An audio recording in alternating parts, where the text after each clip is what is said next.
pagi. Ya, langsung saja di sini Bapak akan menjelaskan fikih kelas 8 bab 4 tentang i'tikaf.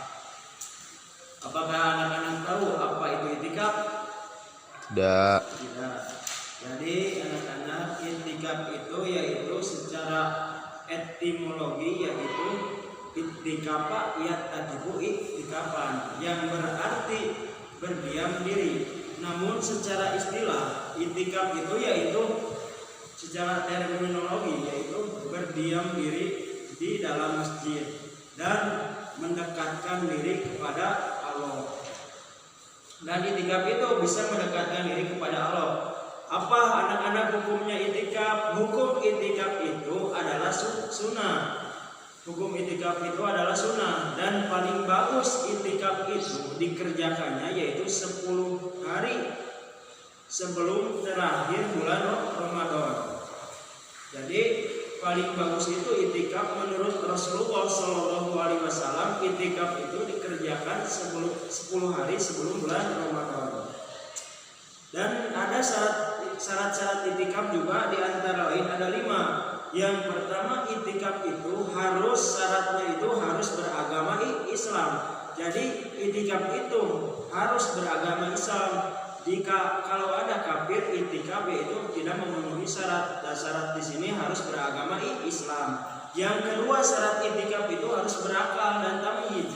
Jadi berakal dan tamyiz di sini syarat i'tikaf jadi harus tahu membedakan mana yang baik dan mana yang buruk. Dan syarat selanjutnya yang ketiga yaitu i'tikaf itu syaratnya itu harus memakai niat. Jadi i'tikaf itu harus memakai niat. Contohnya gini, nawaitul i'tikafa fi hadal masjid sunnatan lillahi ta'ala. Yang selanjutnya syarat keempat, i'tikaf itu harus dilakukan di dalam masjid. Jadi kalau niat kita i'tikaf di luar selain di dalam masjid yaitu batal i'tikafnya, karena syarat i'tikaf itu harus di dalam masjid. Yang kelima, syarat i'tikaf yaitu suci dari junub, haid dan nifas. Jadi kalau kita contohnya mau i'tikaf di masjid harus suci dari hadas besar. Contohnya perempuan dari nifas, dari haid harus bersih dulu dengan adus, harus suci. Dan lelaki contohnya kalau sudah mimpi jima atau suami istri melakukan hubungan intim, maka sebelum i'tikaf ke masjid maka harus adus dulu. Dan amalan yang disunatkan selama i'tikaf di antara lain, yang pertama sholat.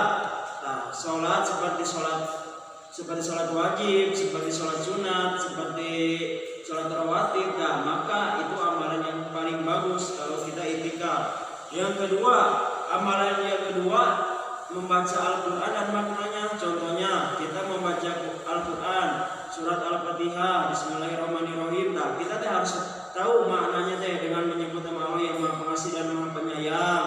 Terus Alhamdulillahirabbil alamin. Alhamdulillah ada salaya puji lillahi atas kagunggan Allah Rabbil alamin mengenai kabeh alam. Nah, kita harus tahu maknanya yang dibacakan tadi. Yang amalan yang selanjutnya, amalan i'tikaf yang ketiga yaitu puasa wajib maupun puasa sunat. Nah, kalau kita lagi puasa wajib maupun sunat melakukan i'tikaf itu amalan yang bagus. Yang keempat, zikir dan doa atau tasbih, takbir, tahmid, istighfar. Kalau kita i'tikaf, nah contohnya membacakan amalan istighfar, tasbih, tahmid. Nah, itu amalan yang sangat bagus kalau kita i'tikaf di dalam masjid. Yang kelima yaitu harus memperbanyak sholawat. Kalau kita lagi i'tikaf harus memperbanyak sholawat. Allahumma sholli ala sayyidina Muhammad, contohnya gitu, harus lebih makin banyak. Pembatalan i'tikaf. Yang pertama, pembatalan i'tikaf yaitu murtad. Murtad itu keluar dari Islam. Contohnya kita lagi i'tikaf di dalam masjid, kita mengucapkan kata-kata yang kasar, maka i'tikaf kita yaitu batal. Nah, terus yang kedua, pembatalan i'tikaf itu bersetubuh. Contohnya suami dan istri nggak kuat, di dalam masjid melakukan bersetubuh antara suami dan istri, maka i'tikafnya itu batal. Yang ketiga yaitu pembatalan i'tikaf haid. Contohnya perempuan lagi ngaji di dalam masjid, langsung keluar betihet, dan maka di sana perempuan itu yaitu batal itikafnya, maka kembali lagi yaitu harus menunggu kesuciannya dan harus lagi kembali. Begitupun kalau laki-laki contohnya lagi itikaf, ketiduran di dalam masjid, mimpi jima, maka itu juga batal itikafnya. Yang keempat, pembatalan itikaf, keluar dari masjid tanpa ada udzur. Kita lagi itikaf contohnya. Jadi kita lagi itikaf, anak-anak contohnya kita lagi itikaf dan langsung kita tanpa ada udzur kita langsung keluar, maka itikaf kita yaitu batal. Ya, yaitu yang selanjutnya, itu yang terakhir, yaitu tujuan dan hikmah itikaf. Jadi anak-anak, itikaf itu ada hikmahnya. Yang pertama, dapat menyucikan jiwa dan menumbuhkan rasa ikhlas. Jadi kita kalau itikaf bisa menyucikan jiwa, dan kalau ada masalah kita bisa menyikapi masalah itu dengan ikhlas. Itu adalah hikmah itikaf. Yang kedua, Allah Subhanahu wa taala akan memberikan ampunan bagi orang-orang yang beritikaf.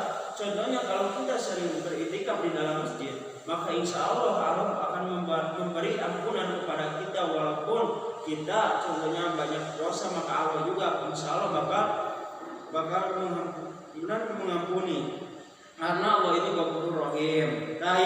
Menghidupkan sunnah Rasulullah SAW. Maka kalau kita sering beritikaf, maka kita akan menghidupkan sunnah-sunnah Rasulullah. Yang selanjutnya yaitu yang terakhir, hikmah itikaf itu nomor keempat, itu menjaga diri dari perbuatan dosa dan maksiat dengan lebih banyak mengingat Allah Subhanahu wa taala. Jadi kita melaksanakan itikaf di dalam masjid, kita bakal jauh dari maksiat. Yang ada kita selalu mengingat Allah Subhanahu wa taala.